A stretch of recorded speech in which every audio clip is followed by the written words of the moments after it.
சருமத்தை மென்மையாக்கும் கடலை மாவு ஃபேஸ் பேக். சருமம் வறட்சியாக இருக்கும் பொழுது சருமத்தில் ஈரப்பதத்தை மீட்டெடுக்க கடலை மாவு மற்றும் ரோஸ் வாட்டர் கலந்த கலவையை பயன்படுத்தலாம். மேலும் இது முகப்பரு பிரச்சனைகளை சரி செய்ய உதவுகிறது. செய்முறை: 1 ஸ்பூன் கடலை மாவு, 1/4 ஸ்பூன் மஞ்சள் இரண்டையும் சேர்த்து நன்றாக கலந்து கொள்ளவும்.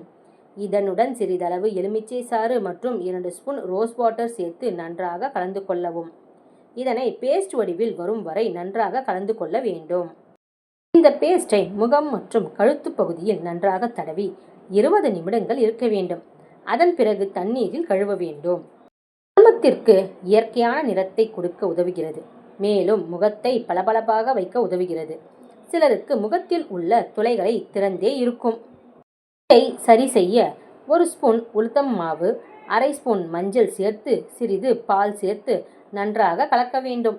இதை முகம் மற்றும் கழுத்தில் தடவி சிறிது நேரம் கழித்து சாதாரண நீரில் கழுவ வேண்டும். இதனை தொடர்ந்து செய்து வந்தால் முகத்தில் உள்ள துளைகள் விரைவில் மூடிவிடும்.